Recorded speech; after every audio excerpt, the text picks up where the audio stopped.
The Depth to Delve Deep by Rote Writer. Chapter 38 The Saltire. Slugarm, Slugarm, Slogan. Aye, the cry, Scotland the braves, blowing in the wind of her bagpipes. The Saltire is swaying. The struggle continues. Rote continues to learn so much from his comrades in the convent. He'll come in day after day from either exploring or researching some Scots subject. Then he'll be confirmed or corrected on his growing wealth of all things Scottish. Never shy to ask what something means or what the history behind this or that is. And the lot has a lot to share. All learned men, just unfortunate in finances. When he hears the word saltire for the first time, he immediately asks the meaning of it. And boy, does he ever get an earful. Aside from the other Scottish flag, the Scots royal one of the line rampant, the saltire is the flag of Scotland. It's a white crisscross on a blue background known as the Bend Sinister St. Andrew's Cross, in honor of the patron saint of Scotland, who, as he's informally informed, may or may not have traveled to Scotland. The convent crew tell him the saltire is superimposed on the British flag along with the similar thin red cross slant of St. Patrick, patron saint of Ireland, along with the thicker red cross and white background of St. George, patron saint of England.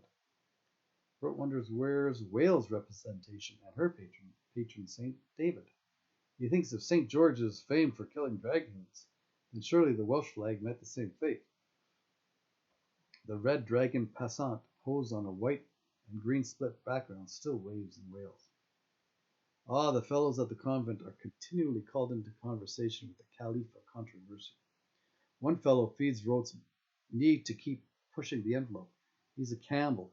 Campbell is a common name, but has fame for shame amongst the MacDonalds and other Highlanders. The Campbell tells him the story of his clan and how Dutch pro-Presbyterian Protestant William of Orange conscripts them after suffering many losses during the Episcopalian Catholic Jacobite uprising.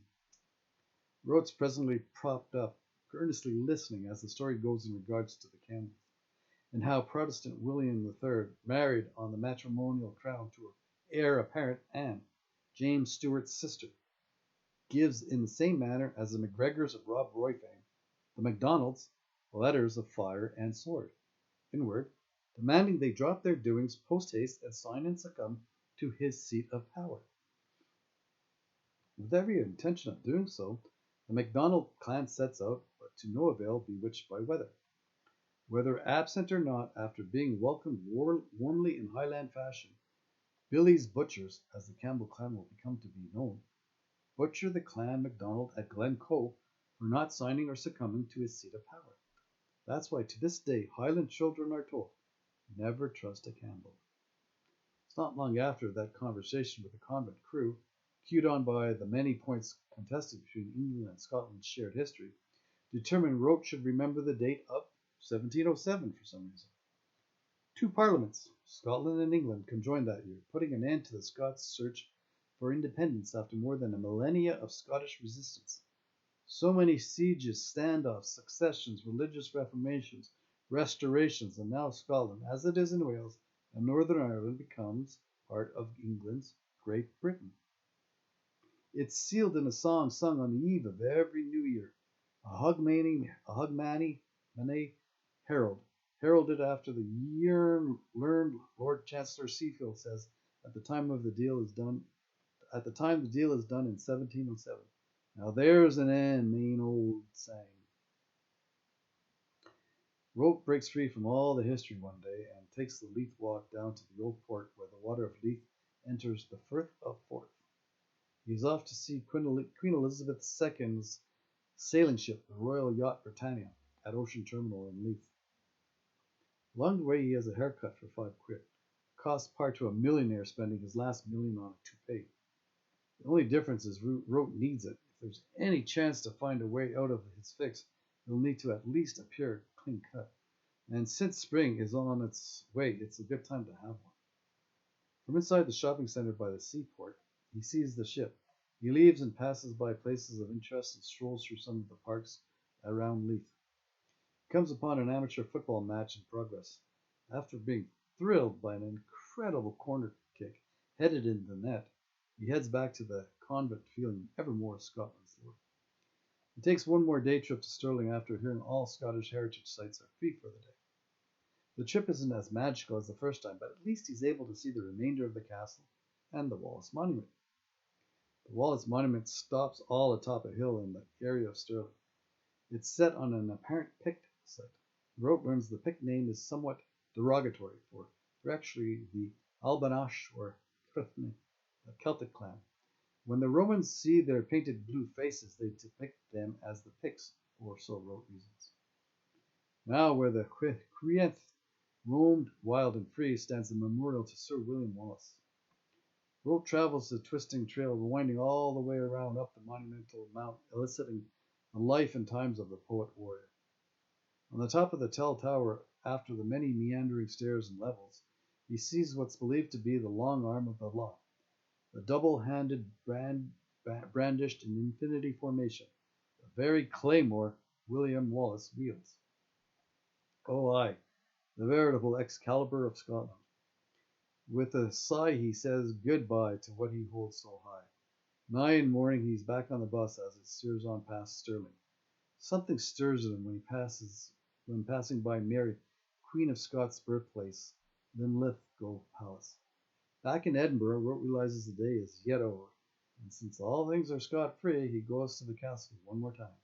This time he walks around without the same fervor as the first go-around, all castled out. Now he's in need to find a further intrigue. Rote's reeled into another realm of renown while conversing one day at the convent. After coming back all toured out, he lets the convent crew know all he's seen. It's quite a bit.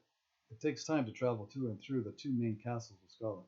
It's in these castles that Rote, though not noticing on the first time around, so preoccupied with the structure itself, is taken by the tapestries hanging from the walls throughout the many halls and chambers within the two castles. One in particular displays the Scottish story of the unicorn, though he's always believed it to be an Irish story. After growing up listening to an Irish rover song recite in rhyme every living animal ending with the loveliest of them all, the unicorn. The Scots side of the story shows them how, like the white stag, the mythical unicorn is a prized possession. And rather than a free-roaming white and wild crowned creature with a spiral and cone crown, it has to be captured. In the tapestries, the story of the capture unfolds, unfortunately, and it's seen as Scotland's shame and endless pain. Scotland has suffered for it. It's like looking at the 14 stations of the cross. Rote's caught by it all. The heraldry, clothed in gold with a red lion rampant, is a symbol of Scotland's kings and one queen regnant. Something he's seen vis-a-vis his visits to the castles. One heraldic register seems to subject all, the British royal arms.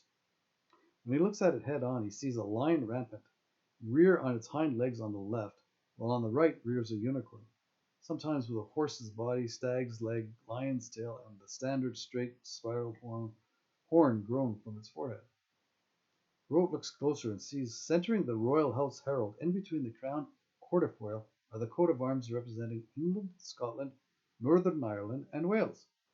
He sees it superimposed on a similar though smaller shield insignia encircled with a Latin tapered ribbon. What catches his Argus eye, and to his utmost dismay, is the unicorn collared and chained to the ground. The story told seems to have no hold or bearing on his brethren back on the cloth broth. Bothered a bit, Rote brings up the topic of the Holy Grail, for some reason, relating the quest to the unicorn myth. Now they seem to be intrigued as two of his comrades trip in, sort of as in at one another in a hesitant way that they know or at least suspect, as legend would have it, namely where the Holy Grail may be. Rosslyn Chapel.